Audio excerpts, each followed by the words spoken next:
On a sweltering night in Indianapolis, the Indiana Fever and Connecticut Sun locked horns in what was supposed to be just another regular season matchup with Commissioner's Cup implications. Instead, the game erupted into a firestorm of emotion, confrontation, and unforgettable drama. And at the heart of it all stood Caitlin Clark, bruised, battered, but unbreakable. The first quarter opened with promise, both teams exchanging baskets and energy, but beneath the surface, the tension was already bubbling. The physicality was evident from the jump. Hard screens, aggressive drives, relentless on-ball pressure, it was clear neither team came to play nice. Clark, as always, was the focal point of Indiana's offense, darting around screens, pulling defenders with her gravitational pull. But Connecticut wasn't going to let her dictate the tempo so easily. The Sun turned up the intensity, and Clark felt it firsthand. Then it happened. Midway through the second quarter, Jacy Sheldon, hounding Clark at the top of the key, reached a bit too far and poked her directly in the eye. Clark immediately stopped, wincing, clutching her face, visibly stunned. A murmur swept through Gainbridge Fieldhouse. The officials blew the whistle. But before things could settle, they escalated. Clark, still recovering from the sting, stepped forward and shoved Sheldon in the chest. It wasn't violent, it was a reaction, a statement. The kind of thing that says, "I'm not going to be bullied." Immediately, players from both teams converged at the scene. Words were exchanged. Hands flew up, not to strike, but to separate. The referees, caught in the eye of the storm, tried to restore order. But it was too late. From the outside came a red blur, Marina Mabrey of the Sun. She stormed into the fray, lowered her shoulder, and body-checked Clark to the hardwood. The arena erupted. Fans screamed. The Fever bench jumped. Clark lay on the floor, stunned again, but this time from impact, not just irritation. Cameras zoomed in as players shouted across the floor. Coaches stepped onto the court. Security moved toward the baseline. It wasn't just a foul, it was a moment of explosion.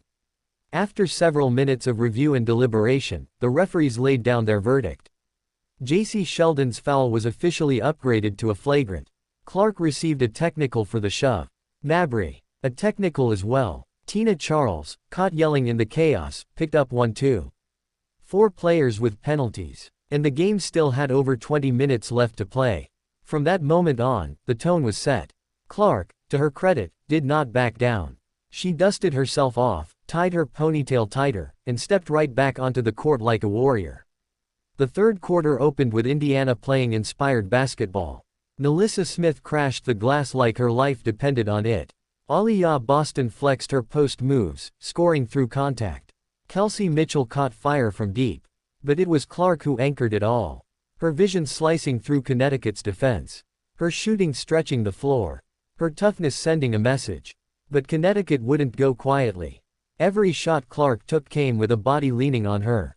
Every trip down the court brought more jawing, more heat. Sheldon continued to defend like her pride was on the line.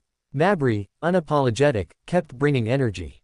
It was no longer just a basketball game, it was personal.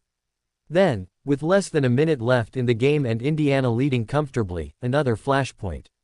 Sophie Cunningham, defending Sheldon on a drive, stepped into her path and laid down a hard foul, nothing malicious but firm.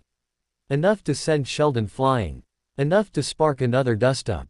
Players again swarmed to the center of the court. More pushing, more words, and once more, the referees had to separate teammates from enemies.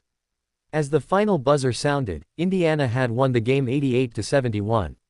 They moved to 6-5 on the season, and more importantly, 4-1 in Commissioner's Cup play. Their ticket to the July 1 final in Minnesota was officially punched. But what lingered wasn't just the result. It was Clark's resilience. It was Sheldon's defiance. It was Mabrey's aggression. It was a league evolving right before our eyes, becoming louder, tougher, more passionate, and undeniably more compelling. Clark finished with another double-digit scoring night, though her stat line paled in comparison to the spotlight that followed her all evening. She didn't just play basketball, she stood her ground. She proved that even with a target on her back, she won't flinch. She'll keep shooting, keep fighting, keep leading. The Fever, behind her, looked like a team that was no longer just trying to figure it out.